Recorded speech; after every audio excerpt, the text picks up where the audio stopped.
അത് കഴിഞ്ഞിട്ടുള്ള പിന്നത്തെ സോങ് ആയിരുന്നു പിന്നെ ആനച്ചന്തം, ആനച്ചന്തം. ശ്യാമവാനിലെ അയ്യോ, അതും one of the best songs അതും ജയരാജ് സാർ തന്നെയാണ് എനിക്ക് നല്ലൊരു അവസരം തരുന്നത്, നല്ലൊരു പാട്ട്.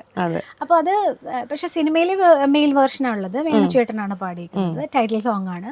അപ്പോൾ സാർ എന്നെ വിളിക്കുമ്പോഴേ പറഞ്ഞിരുന്നു നല്ലൊരു പാട്ടാണ്, പക്ഷെ അത് സിനിമയിൽ മെയിൽ വേർഷൻ ആയിരിക്കും ഉണ്ടാവുന്നത്, എന്നാലും CD-യിൽ ഉണ്ടാവും, നല്ലൊരു പാട്ടാണ്, പോയി പാടൂ. അപ്പോഴേക്കും ഇതൊരു പ്രൊഫഷനിലേക്ക് എത്തി അല്ലേ, സീരിയസ് ആക്കി? ഞാൻ ഈ അഴകാലിലെ പാടി ഏതാണ്ട് 1 മാസം കഴിഞ്ഞപ്പോൾ തന്നെ സിനിമ റിലീസായി. ആ സമയത്തായിരുന്നു ആനച്ചന്തത്തിന്റെ റെക്കോർഡിങ്. അപ്പോൾ ഏതാണ്ട് അടുപ്പിച്ചടുപ്പിച്ചായിരുന്നു റെക്കോർഡിങ്.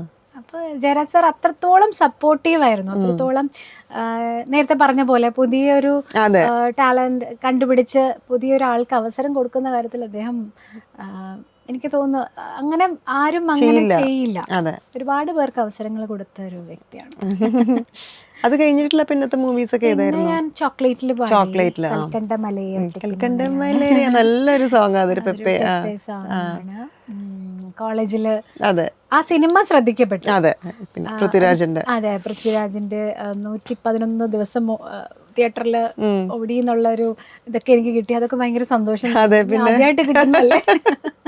അപ്പൊ അതൊരു സൂപ്പർ ഹിറ്റ് സിനിമയായിരുന്നു, അതിന്റെ ഒരു ഭാഗമാവാൻ പറ്റി. അന്നത്തെ ഹിറ്റ് മേക്കേഴ്സ് ആണ് ഷാഫി, ആ ഒരു ടീമിന്റെ പാട്ടാണ്.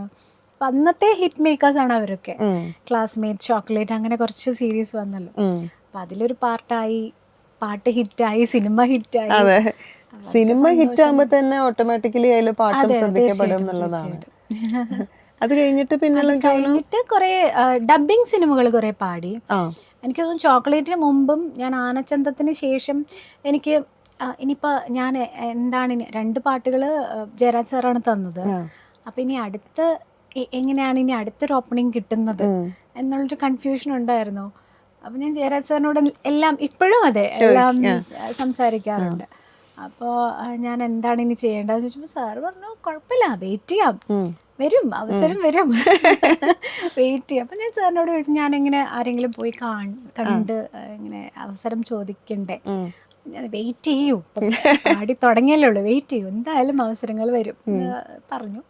അങ്ങനെ കുറേ ഡബ്ബിങ് സിനിമകൾ അന്ന് ഹാപ്പി, ബണ്ണി, അല്ലു അർജുൻ്റെ കുറേ സിനിമകൾ മലയാളത്തിലേക്ക് ഡബ് ചെയ്യുന്ന ട്രെൻഡ് ഉണ്ടായിരുന്നല്ലോ. അപ്പോൾ അതിൽ അങ്ങനെ കുറേ പാട്ട്, ഹാപ്പിയിലെ ഒരു